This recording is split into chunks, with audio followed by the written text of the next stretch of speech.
Salut à tous les amis, c'est parti pour un magnifique week-end sur l'hippodrome de Vincennes. Tout d'abord le Quintet samedi, le prix de Brest, et dimanche le prix de Cornulier, le championnat du monde des trotteurs montés. On n'oublie pas bien évidemment de liker et de partager les vidéos pour l'évolution de la chaîne.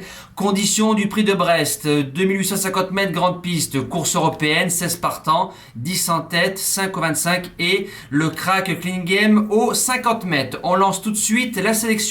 Quintet pas facile je trouve. Attention, base gagnante le numéro 16 et Clean Game, lauréat désinvolte de la finale du Grand National du Trot 2021. Il a gagné très facilement, 10-2 le kilomètre, 9-2 les 500, il a gagné libre.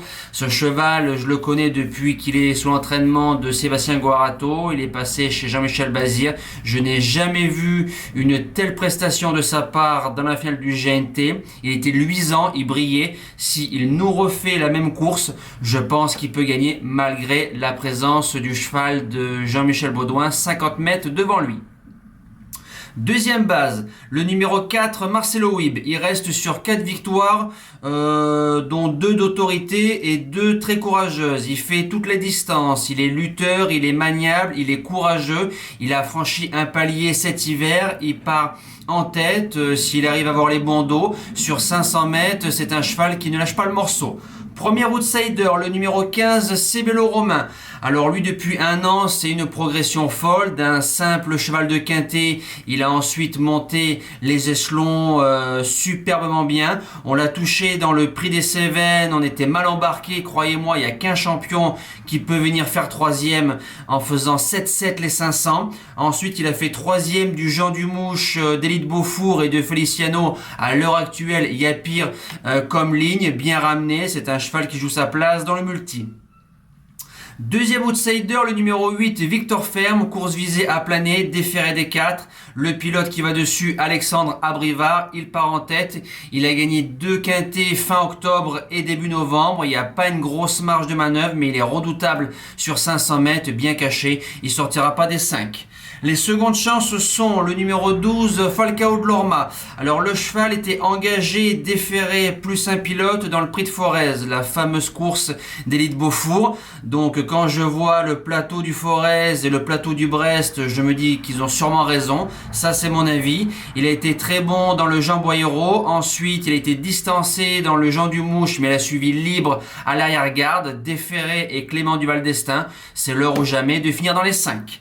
Sixième position, le co-favori, ou peut-être le grand favori, le numéro 3, Epson d'Erfray.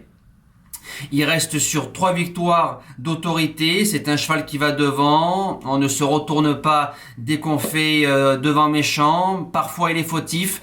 Maintenant, j'ai regardé son programme. Il y a d'autres courses qui arrivent peut-être un peu moins dures que le prix de Brest. Je le tente hors de mes 5 premiers.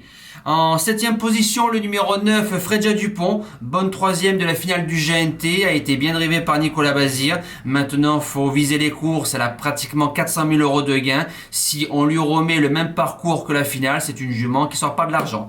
Et je termine avec le numéro 6, Douceur du Chêne, elle est en forme crescendo, 5e d'un bon lot de femelles le 12 décembre, ensuite 2e de décoloration et d'Évariste Dubourg. À l'heure actuelle, dans les tiercés, faire 2e de déco ou d'Évariste, c'est pas mal. Sur un rush, elle ramassera la meilleure allocation possible. En cas de non partant, le numéro 10, Echo de Chancelly, il a fait une belle année, il fait un bel hiver, l'engagement est super. Maintenant, il lui faut le bon parcours, c'est une question de choix. J'ai pas réussi à le garder dans mes 8 chevaux, dans un champ réduit. Je pense qu'on peut le mettre sans problème, c'est un cheval courageux. Voilà, je rappelle le live à tous mes abonnés et mes membres samedi soir, 19h45, Grand Prix de Cornulier. Soyez nombreux, passez une excellente fin de semaine. Merci à tous. Ciao!